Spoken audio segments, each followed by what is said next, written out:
Thanks. I like talking about photography. When I turned one of those years that has a 0 in it, I decided that I needed a life's mission. And, you know, you go like, serial killer? No, that's not a good one. And photography changed my life. It gave me a life. I could care about making photographs. I do not make photographs. And the more time I spend with them, the less inclined I am to actually make them. Other people make them fine, and I'm happy to witness them and play with them and have a good time with them. So I am not a practitioner, but I am a lover. I am a consummate lover of the photography. So I thought what I'd do today, thank you for the kind invitation, never worked this room, is put together some of the different talks that I do and talk about, give you some advice, because everybody's sitting there with the same question, and I'm going to answer it right away. And then I thought I'd give you a little how I got here. Why? I don't know how. I don't know why I am who I am, but I am who I am. But I'll talk about looking at photographs a bit, because that fascinates me. And I do hope you buy a copy of the book. I am terribly proud of it. It took a long time, and people say, well, how long did that take? I go, like 40 years. So, but they did, there's this thing that happens. How many here have done a book ever? And a book that somebody else published, that you didn't publish. Anyway, it's like the kryptonite phenomenon. Do you know what the kryptonite phenomenon is? When the publisher goes like, so I was at Aperture one day, and Leslie Martin, who's the publisher, says like, have you seen your book yet? And you go like, no, I haven't seen my. Oh, do you want to see it? You're like, okay, yeah, I'll see it. So she goes, so she hands it to you. And you go like, oh, wow, it's all yellow. So I got over that. But it's hard, you know, there's that, you sit down and you go like, tonight I'm gonna reread it. I'm gonna read again what I wrote.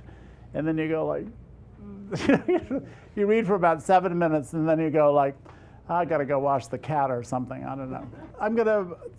Usually what I do is I talk about my eye and how I started looking at photographs. But I think the question that people want to know, look, you're a dealer, how do I get a gallery in New York City? So this is like, it always comes up. Even if you don't have that question, I am going to answer it. Here it is. The answer is, ask yourself the question, why do you want a gallery in New York City? Because if you answer it effectively, you will get there the same as if I answered all those questions. It demands a great deal of analysis, a great deal of rigor. It demands a great deal of time and concentration and single-mindedness and ego. New York City is different from Palm Beach, different from Los Angeles, different from Chicago. It's a very competitive market. It's a lot of work. It costs a great deal of money to have a gallery in New York City, and it's a great deal of work. And what I want to show, there's a nice little interview. Burn magazine did an interview that came out this week online. David Allen Harvey. Hello, sir. Thank you for coming. And he asked me about what's a dealer want to show? And what a dealer wants to show is something he's never seen before. It's not brain science, man, you know? I'm not curing cancer. You get up in the morning just like everybody else, and you go like, okay, so going to the beach? No, not going to the beach. I'll go to work. But I want to go to work, and I want to be excited to go. I want to be able to get out of the bed and go like, man, I can hardly wait to get down there and show these pictures because I think they are so phenomenal. Your job, if you're intent on having a lifetime in a gallery in New York City, is to figure out, is this gallery going to show me? Do I have material that's competitive? It's really, really hard. Am I prepared to do all the work that goes into that? And it's a great deal of work because press is hard. It's as a dealer, I want you to have a client base.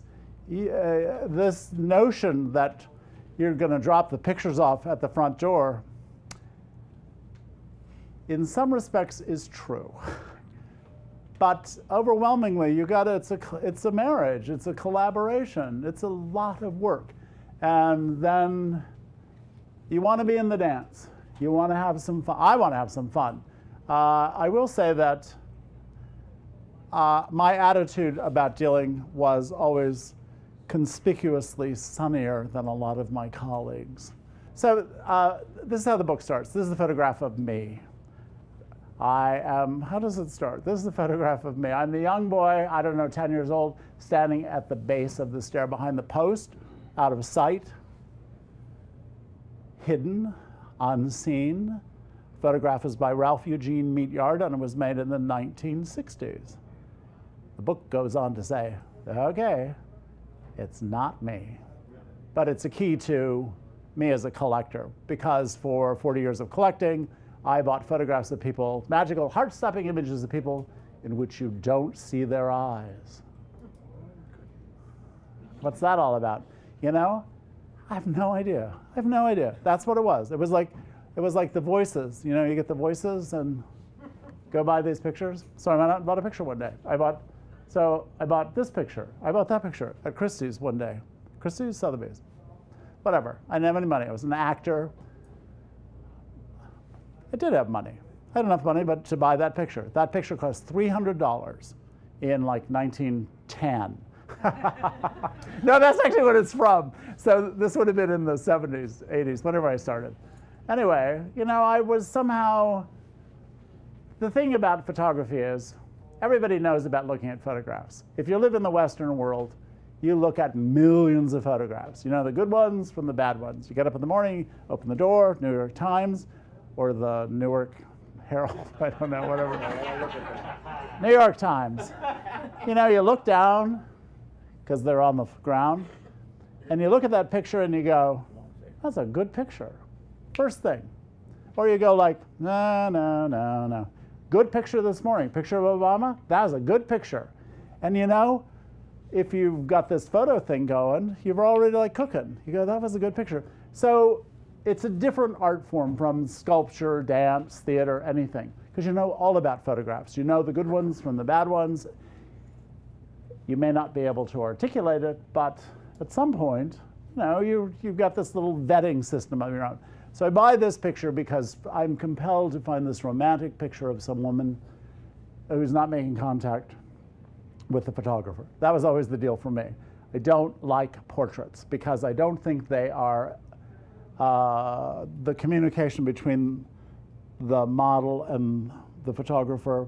I don't ever find it fills me in a way that I think a photograph can. I think that photographs that have this uncanny power to make your imagination explode, that's what I like. That's what I'm interested in. And somehow this idea of no eyes, that does it for me. Somehow the detail makes me an active collaborator in looking at the picture, so they're powerful for me. I didn't set out to be a collector. I bought a photograph. Then I bought another photograph. Then I bought another photograph. Then one day you're sitting there going like, this is crazy. What are you, a collector? So I'm going to show you the collectors. Then at some point in the middle of all this, I realized that they were all a manifestation of my unconscious, that these are all pictures of me. So they are, by extension, pictures of you. So here we go. Who knows who did this one? Paul knows, because he's seen this one. This is an early Dan Arbus. This is Anderson Cooper. He's always been famous.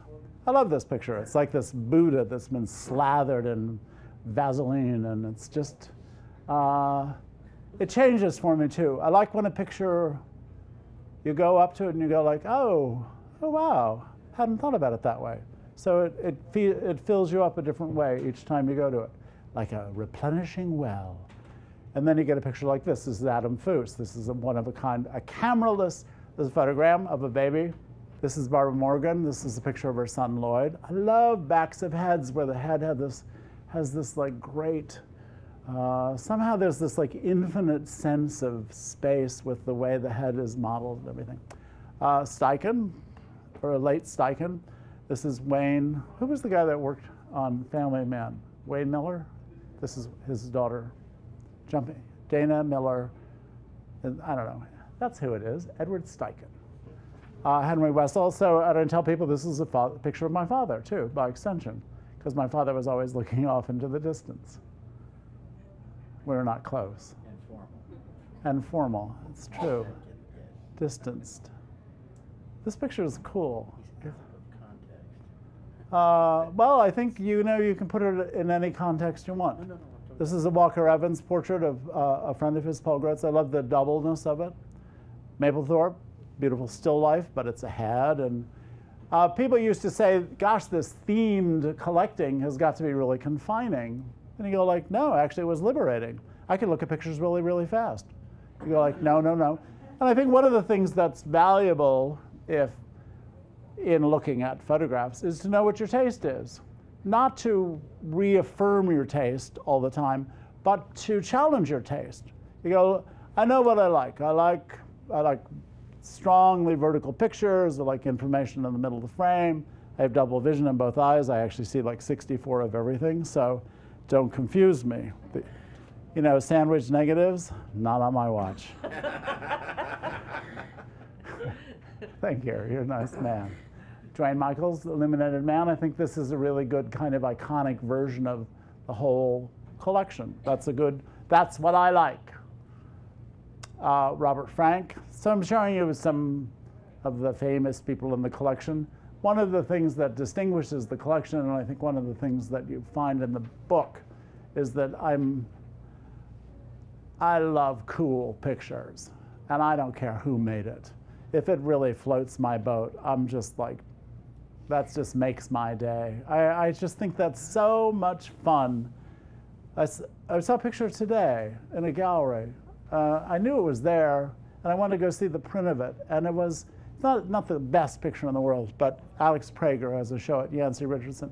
But it was really crafty in terms of the artist's imagination, setting up a scenario that's unexpected, and the color was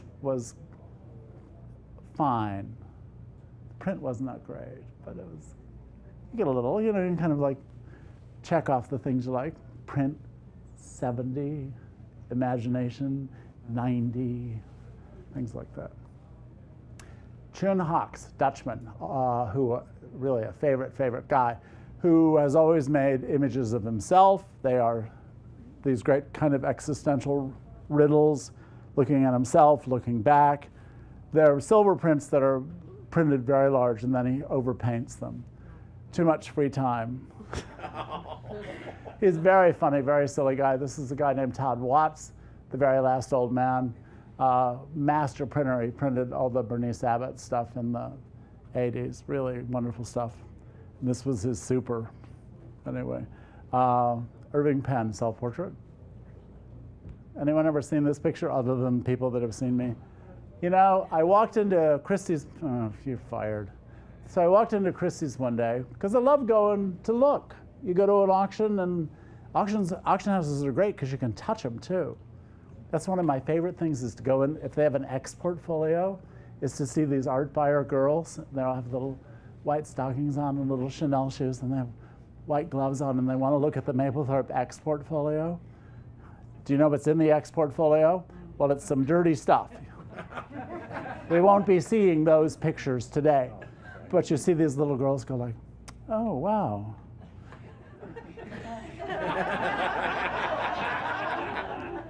But go to an auction house. It's free, and you can take them out of the frames if they're in exhibition frames and look at them real close. Great. See the history of photography, and the history of photography in alphabetical order. Oh, jeez. Why not?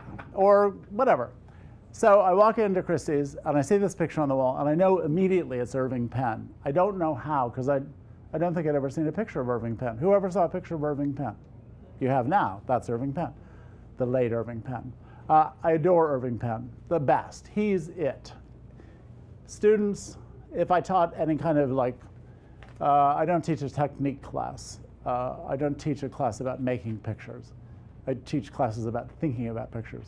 But I'd lock him in a room with all the Irving Penn books for a week and go just read everything in here, and it's all in here. So what I like about this is here's this man late in his life making this consideration of himself in which he's half there and half not. And I think it expresses this kind of brilliance that's just the ability to put himself forward in this way. It's shocking and wonderful. And I saw this picture and I went, absolutely, got to have that one. This is a guy named Jan van Leeuwen, who's Dutch, who I met at a portfolio review once. Have you all gone through portfolio reviews, endless portfolio reviews in your life? I have lots of thoughts about portfolio reviews, and I think there are ways of being successful with them. That's a different talk. Anyway, so I'm in Houston at PhotoFest, and this is a long time ago, and I ran into Alan Coleman, A.D. Coleman, another transgendered person in photography, like W.M. Hunt. It's a joke, see? So A.D. Coleman, Alan Coleman, great writer. So I go so who's good? Who's good in the room? And he says, get the Dutch guy. So I say to the 5 minutes guy, if you've ever done PhotoFest, at the 15-minute mark, they go, 5 minutes? And everybody goes, oh, God. And they show you, do you want to see all the work that I've done for the last 20 years? So it's over. I tell the 5 minutes guy, send me the Dutch guy, please. So it's over one day, and this older man comes to my table, and he says, I'm the Dutch guy. I go, okay. So he sits down, and he proceeds to, and he tells me that he was a pots and pans salesman for 1 million years, and then he retired and started making photographs for himself. He'd been making photographs his whole life for his wife, who had a cat magazine. So he had about 8 million cat portraits salted away someplace. The undiscovered cat portraits of Jan van Leeuwen. Anyway, he shows me these images, and they're these self-portraits, and he's working on this thing, this kind of expiation of guilt for having endured the occupation of Holland during World War II. Very complicated feelings. I'm looking at these pictures. They're Van Dyck prints and calotypes, and he's got this affection for this archaic process. And I actually started to weep because I thought they were kind of breathtaking, or the whole phenomenon of them was. I'm pretty wired a little tight, so that can happen. And then people get really scared because here I am weeping at the portfolio review. And then he gave me the print. So, I like that. Anyway, I love this picture. So it's him two ways, and they all very often have a biblical reference. And I'm happy to show him to you because I haven't talked about him in a while, and I'm terribly fond of him. And it's a kind of practice that I have a lot of regard for. He's not going to be a great big star. He had a show with Yossi, Yossi Milo, 10 years ago, when Yossi was across the street and selling stuff, and had a little moment of shininess in New York City. But I quite love the work. This is a Korean photographer named Bon Chan-koo. This is his father dying. So still it's this arc of me. They're all pictures of me. And Adam Foose, who had the yellow baby at the beginning. This is a lovely kind of death picture. Here's my operative version of what a photograph is: light captured as if by magic in 2 dimensions. I love the whole magic thing. I have so much fun with wonderful photographs. And I love this notion of delight. This is my favorite photograph in the world. This is Irving Penn, the 2 Gudras. It's the platinum palladium print, 2 ladies from North Africa. This picture for me is like the beginning of Star Wars, that you like hear this music and it boom, boom. That's not Star Wars, but you know how it modulates and stuff. It's this constellation of metals. It's thrilling. And these women, what are they doing? They're like weird. Love that picture. So this is a picture that I found, kind of, sort of. It's a spirit photograph. I don't love it as much as the pen. I love the pen the most. That's the picture. The house is on fire. That's the one I'm going back for. Get out of my way. I'm getting that one out. Plus the fact that it's worth a fortune now. But here, look at this. This is a mistake, I think. Some light leak snapshot from who knows when. It is, for me, though, just stunning. And I can have a great time with a picture like this. I love the keyhole. I think that's kind of cool. And why did I put this in? This is the Blumenfeld. This is the French book.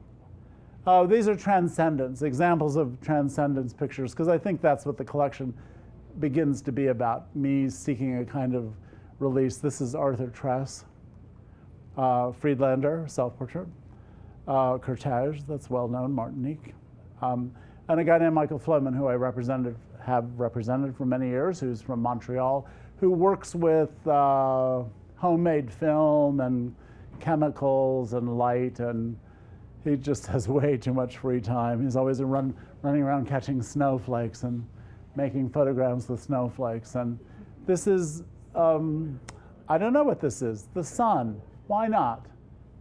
You know? What am I doing here? This is Cartier-Bresson.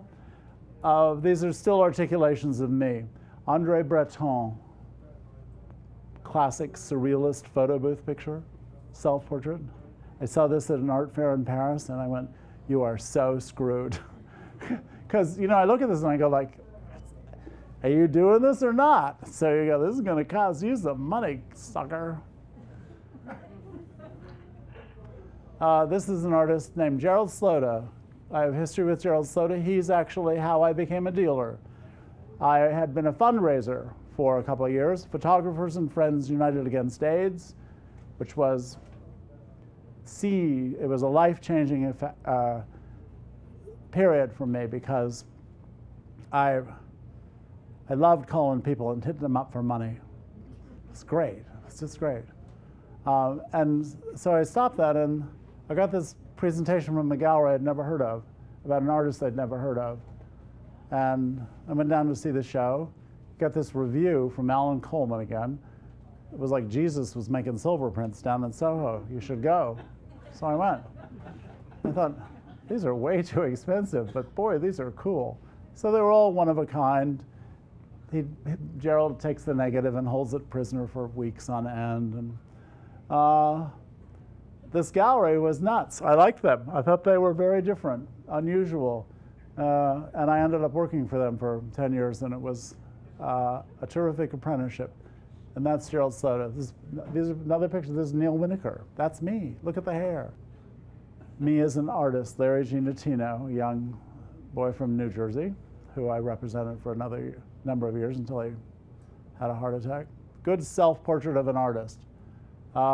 This is, who is that? Philip Jones Griffiths. I went to Vietnam, so sometimes photographs for a collector behave like pages in some sort of journal.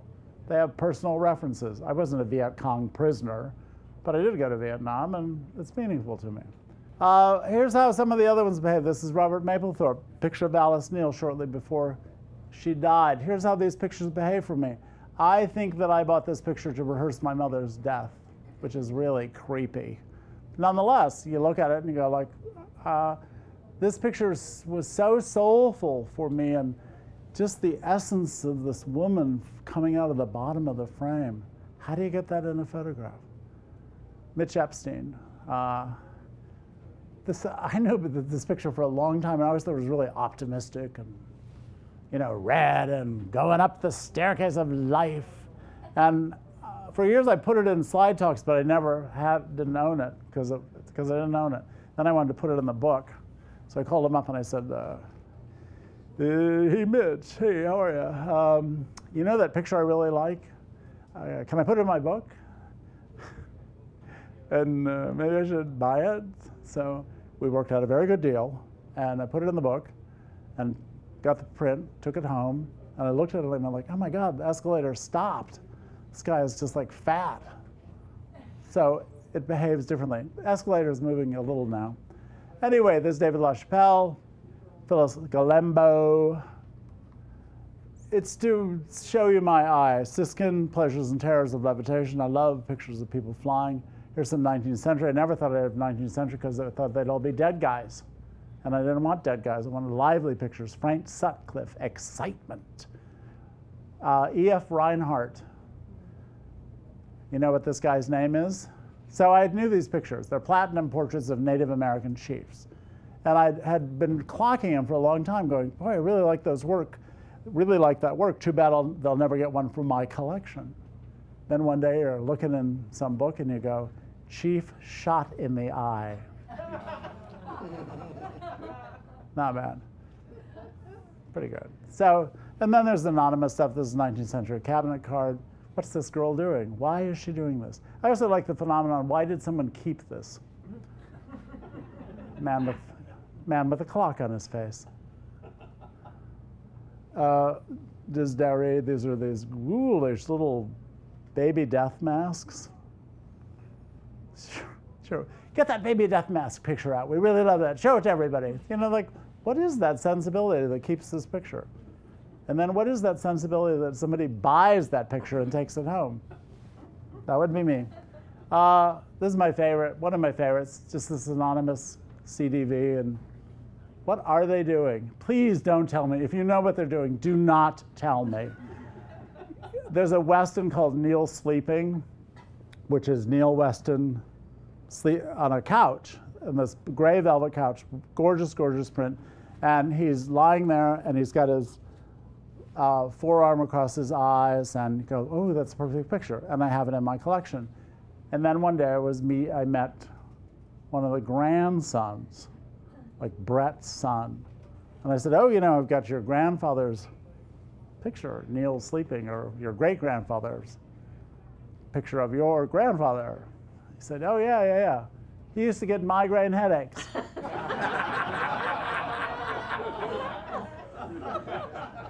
Thank you for bursting that bubble. Anonymous. This is a snapshot by my college girlfriend, Maureen Anderman. Color TV radiation turns girl into monster. No. Is this not a great? No. It's not a great picture, but it's totally amusing and successful for me. And for the years, I kept it in a drawer because it didn't have any legitimacy, because it was a snapshot, you know? It's an amateur snapshot. It's like, great. Then I told people, so the joke is I got it matted and I'd put it out and I go like, hey, you want to see my Gary Winogrand? I don't like Gary Winogrand. So I don't mean to slime my friend Maureen by calling it a Gary Winogrand, but somehow people go like, oh, you got a Gary Winogrand, that's so cool. Anyway, and it is yellow. The print is actually yellow, so this is true. This is a picture of my parents, but it's not. This is much better than any picture of my parents. My parents were swell, but not this swell. This is uncomplicated. To have this as the version of your parents is so much. This is so sweet. This is a guy named Herbert Mitchell. This is a press print. You know, and these ladies are all test driving Kleenex. Very strange. But this is a perfect picture for me. And here's a mafia trial. Casper the Friendly Ghost testifies.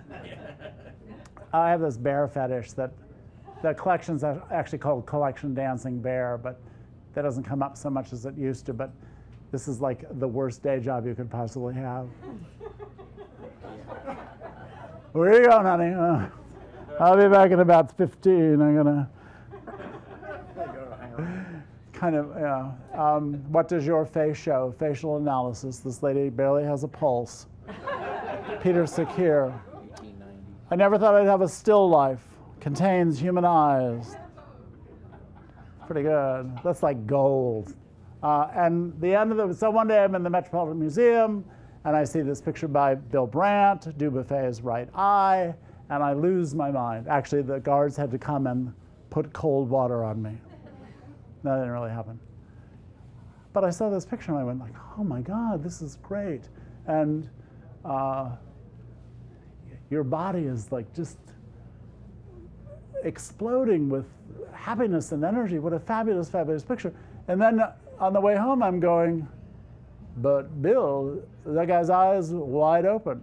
So for me, it was actually a sign that perhaps I was done, that whatever the neurosis of collecting is, and I do think there is a neurosis of collecting, a good neurosis, because you're basically taking care of business, taking care of yourself, protecting yourself. So what happened, I saw this picture, I thought, oh, perhaps I'm done. So that's why I decided I was done. And that, in many ways, was the case. I bought some pictures after it, but so this arc of collecting, I think, resolved some issues of self-esteem, was huge fun, changed my network of, changed everything. You know, I was an actor, and then I became a dealer and a teacher and a writer and guy who goes to B&H Photos and tells stories. So here's some advice about collecting. Oh, you're going to write it down. I bet you can remember it. What are they? Let's hear them out loud. Hair. What could that possibly mean? 3 things to look at when collecting photographs. Very good. See, the ladies, look at the hair on the, you can't actually see the hair on the back of your neck. You could actually go to somebody and go like, is the hair on the back of my neck standing up? Because if it is, it means you're seeing something that's, you're having a visceral response. That's for me what it is. That's the indicator that all the intellectual, if you walk into this picture and your heart soars, that's actually the second one. So if the sound of your heart beating is louder than the sound of the voice saying you can't possibly afford it, that's a very powerful indication. And then your feet. So your feet will, if you don't know what you like, look at your feet, because your feet will tell you what you like. So you're walking around some museum and you go like, oh man, I hate this show. But why am I looking at this picture again? Your feet are telling you something, that they're dragging you back to this picture that you otherwise might be at odds with. And you go like, why am I having such a good time with it? Because your feet have walked you over to it. So your hair, heart, feet. And that's how you know. That's how you learn your taste. Hey, this picture is so weird. My mouth is so, I mean, what happens is you get really dopey and you start going, look, my eyes don't match, my mouth is crazy. And then you go like, I love him, I want him, anyway. So here's what I thought I would do. Are you have any questions about any of that, about collecting? Okay, so the question is, have my feelings about the pictures changed from the early acquisitions to the later? I'll tell you, when I didn't know anything, I knew everything. I was fearless. You know, if I liked something, it was great. It was just, it wasn't informed by too much knowledge. The times I started to make compromised choices, oh, this is a good picture, not as good as the ones where it was this just primal gut response. So actually, since I really no longer collect, I am trying to get back up the river to the source where you make yourself available to the picture and what is it, and how do you encourage someone to set themselves up for that? So I started this new franchise, which is how I look at photographs, and trying to find what are the pictures that I look at now that, and I'll give you I'll give you a little freedom here. Overwhelmingly, I don't think there are very many great photographs. They are there, and they're wonderful. That's a tsunami of good photographs, and increasingly, she came especially to see me, and now she's leaving. Oh, we're leaving. I'm really upset. Bye. Oh, 1 hour, but it's 40. Oh, hell, goodbye. Can I tell a story? So I was doing it. I got this phone call one day from some lady, and she says, can you come out to San Juan Capistrano and consult? I want to open an art gallery, and I want you to come in and consult. And I go like, what in the world? How did you find me? And she said, in Anaheim once at Photo Expo, I came to a panel that you did. And I said, are you a lady of a certain age, very good looking, very pulled together, with a husband who's about 10 years older, and you left about 5 minutes before it was over? She said, oh my God, how do you know that? I said, nobody leaves my presentations. Not only that, I told her, we worked out a deal, which was not extravagant, and I called her the next day after we'd done this consultation, and I said, I told you too much. I want you to pay me twice, double what I said. So I did, and she was great, she paid me. Anyway, sidebar. I think that the more juiced up you can get, and the sort of less mediated your availability is, that's the place to get to.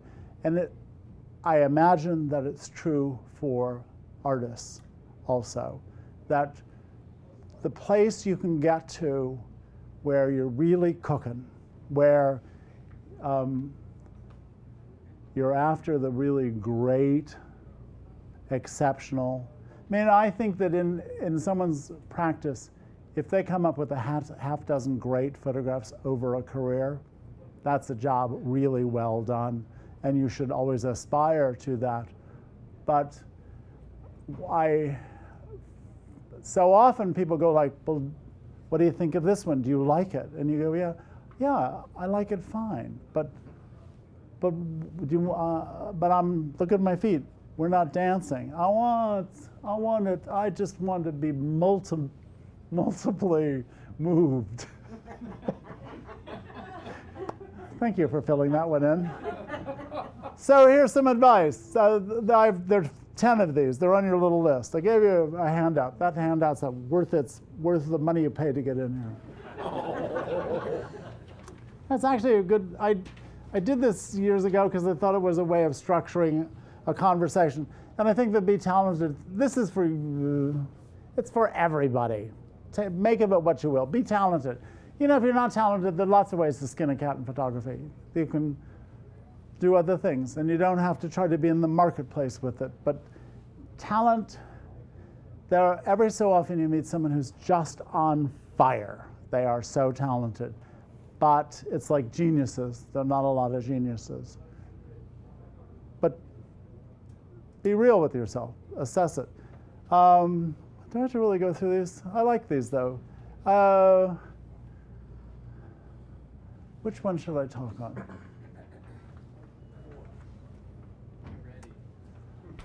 The ready thing, the clear and the ready. I started doing this portfolio class with like college age. And one of the things I told them, and it was fun to do, like, to look at portfolios in front of people. I wanted to tell them what I was thinking as I went along. And I wanted to just expose the whole thing. Because here's what happens. You walk into the room with your portfolio, and you're scared to death because I'm a monster, and I can change your life. This is, unfortunately, the perception that I'm like it was my life. I was lost, and he redeemed me. That's not going to happen. But somehow people get like, oh my God, if this doesn't go well, I'll just kill myself. So here's one thing that happens is, you walk in the door, and I know all this stuff. I know all about you. You walk up and you are so uptight, you are so nervous, or not, or you're like so happy to be there. The work is great, you're all together, you're organized, we're gonna have a good time. It's a date, it's like speed dating. And we might have a lovely dance for a moment, and that would be really, really fun. And you know what happens after that? We have another one. And then we're friends, and we have a friendship that goes on for years and years.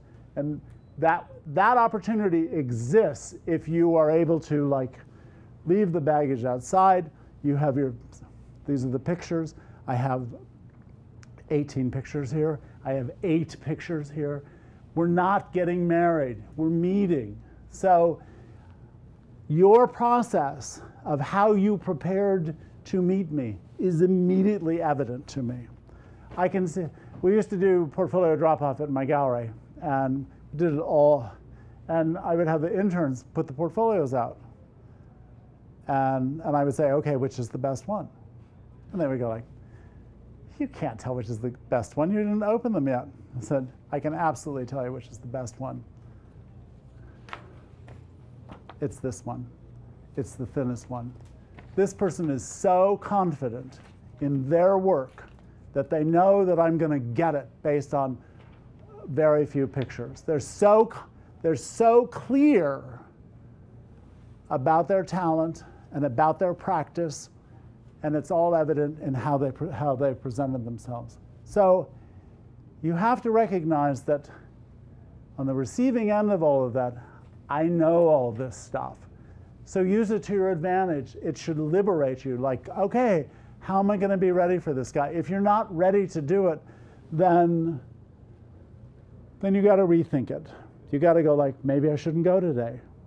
You should go. You should just be ready. Do the work. Get ready. Have the stuff, you know? Here's my website. Here's my leave behind. Here are my pictures. This is it. Be smart about our dance, because why are you showing me a work in progress? Why?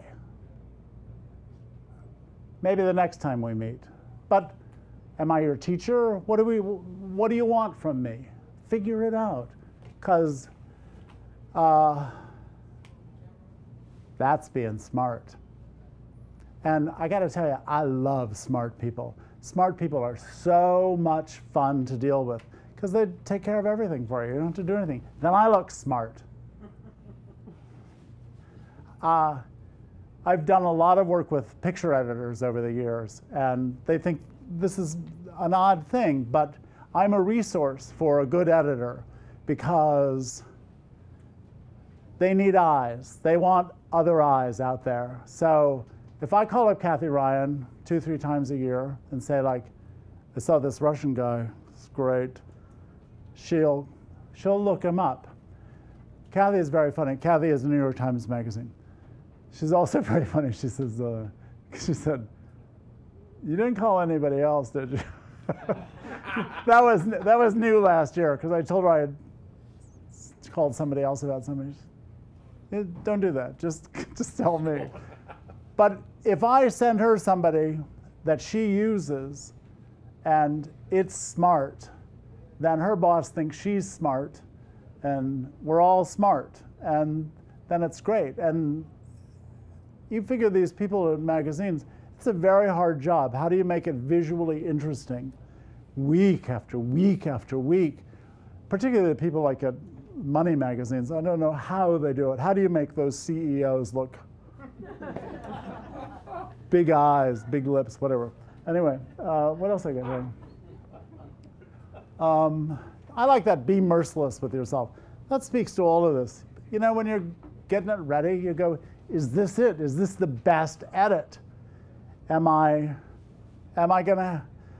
showing myself the best side of myself? So do that, and then you'll get someplace. And then be patient. I don't know if this will still be the case. Something was in that darkroom chemistry for years and years and years. Because photography, you need to read in The Photographer, Ansel Adams dies 150 years old. You know, photographers just seem to like live forever. And I know a whole generation of children, no darkrooms, there are not going to be any more children. Anyway, it's a long career. Hopefully you have a long, long practice. So bear that in mind. And when you think you're on fire, like, oh, if I don't get this to happen right now, be kind to yourself. Do it right. Be patient.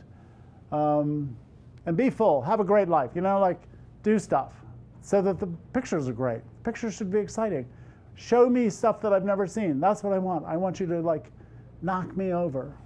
So that's what people should do. So that's kind of the end of what I was going to say, I think. Do I have more pictures? Let me see. Yeah, just this one. I love this one. It's very funny. Joe Mills. Anyway, now you go like, oh, that was really good. Okay. And that was an hour. And now I'm going to entertain questions and answers. I think focus has to do a bit with ambition. That if you set your mind to fulfilling some vision, do it. Sort it out, and then follow through. So there you go. Thank you for being here. This is wonderful. My name is Peggy Pugh. I'm a photographic anthropologist, and I'm working on a book for the Fulton Fish Market, and that's the old Fulton Fish Market. I photographed between 11 o'clock at night to about 6, 7 o'clock in the morning, slept, went back, shot, and things like that. Definitely asked permission of the different people. My question is, when I'm putting the book together, I have some phenomenal shots, but I feel that there are times that there has to be a lull. There has to be a rhythm to it like you have in your book. But you did it based, I don't know if you did the editing of the book or put the book together or had a group of people, but how do you work that rhythm within a book? What a great question. Thank you, Peggy Thank Pugh. you. So I had a piece of good fortune that someone did an initial dummy on the book and then didn't stay on the project. But they had this like operatic, epic birth to death arc that they saw in the pictures. Oh, no, that's good. You know, so it starts at a kind of lots of pictures of kids, and it heads to a moment of transcendence, and then it has little stops along the way. Very much along the lines of how I collected, because I would find that, I would say 7, 8 years ago, I was going through this period, I was buying really abstract stuff that had very little to do with faces or anything. They were just circles and shapes, and they were, for me, they were faces, but it was meaningful for me. So there was an initial dummy of the book, and I didn't like it because I thought the rhythm of it was wrong. The rhythm was very steady. It was just like a death march. And I have lots of feelings about books, that I like books, and I think books are really hard. Books and exhibitions have feelings. What's the theater of it? That how do you, and my book works from the back to the front too, because I know how you read a photo book. And so I was very frustrated by it, and I didn't know anything really. And I thought, well, I'm just going to rip this apart and put it on the floor. And there was this Labor Day weekend, and I put it out on the floor, and it started to, my favorite character in fairy tales is Goldilocks, because Goldilocks, when she gets on the right chair, she goes just right. And I think that as an artist, as a feeling sensitive person, you go, what's the music here? And for me, the music was a kind of jazz. It wasn't linear, it was changeable, very much about surprise. But I think what happens, a thing that was liberating for me, this is a really weird story and I haven't told it. I saw the movie The Hangover. Does people say The Hangover? Mm-hmm. There's something really brilliant in The Hangover, which is that it's a dream. It's like a fever dream. And the structure of that movie is genius in that you're into the movie an hour and suddenly it's the middle of the morning and they're at Mike Tyson's house and there's a tiger. And there is no reasonable reason in the world why they should be there. But you know, you go like, okay, well, they got really drunk and then they got in the cab, and this is like a dream that it's very much about my unconscious.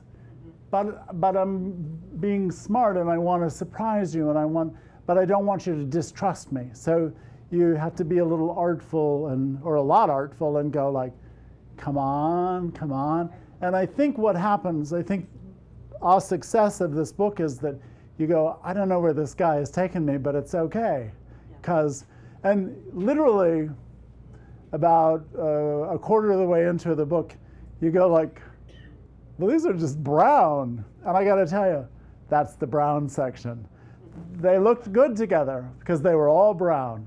And you go, why not? There is no other reason that those pictures are together other than they're all brown. And so really the essence of your book, when you put everything together, was kind of like what the Bushin, no mind. You just absolutely. Except then you go like, no, then you get really strong about it. And I had a collaborator in London, the woman who was kind of my producing editor, who I was just crazy about. And she was the longtime art director. And she went back to school when she was in her late 60s to become a Jungian analyst.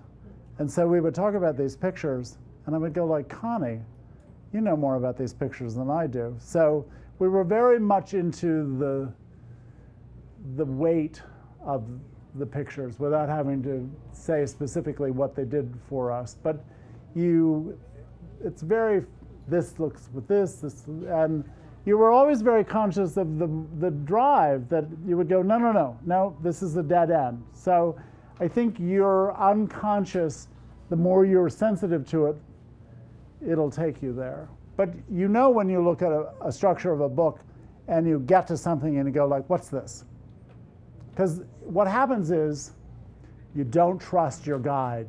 You go like, I thought these, it's like when I portfolio review, you're looking at somebody's pictures, someone's pictures, and the picture's in there that goes like, I put this one in, it's really my favorite, it doesn't really fit with the others. And you go, well, it really doesn't fit with the others and you should take it out because it's stupid. It really is, because you're really doing yourself a disservice. You had earned, I trusted you, and now you've betrayed me. But it's true. And you go like, I thought you were really smart. Then you put this stupid picture into the dog. So it's like when you edit your pictures too. You go like,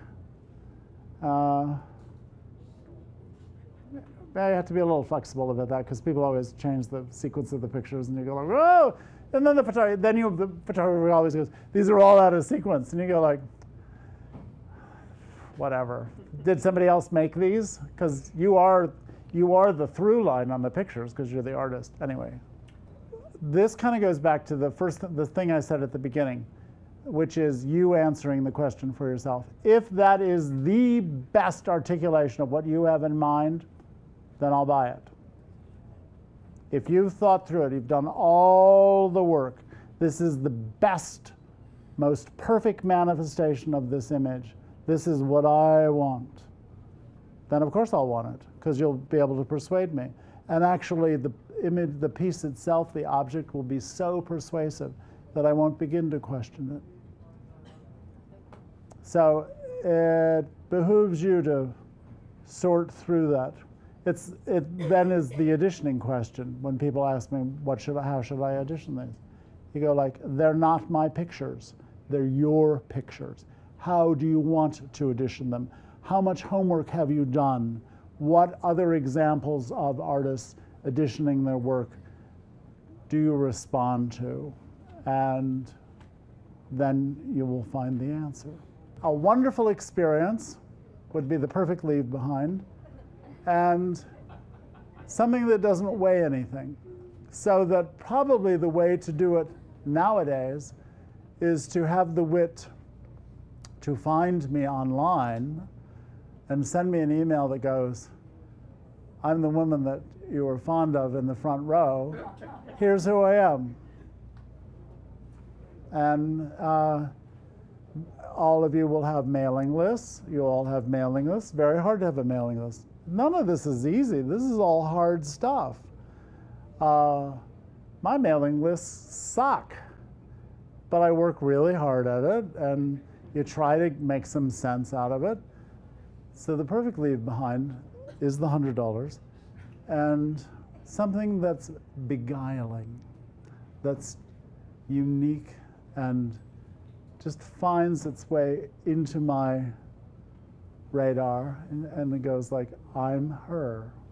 And then 9 months from now, you're in some, you're in some auction someplace, you're in some group show or something. What's your first name? Chris. Hi, it's Chris again. Just want you to know, it's going along. I remained clear and focused. All that. I'm getting out of here, but no, we're not. I hope you buy this book. I like this book. I didn't make any money on the book. I made the money already, but I like talking about it, and I'm happy to be engaged with you or whatever. And you can find me around, and just shop like mad here at the B&H because these people really need the money. Thank you. You were very nice. For more information, please visit us online, give us a call, or stop by our New York City Superstore. You can also connect with us on the web.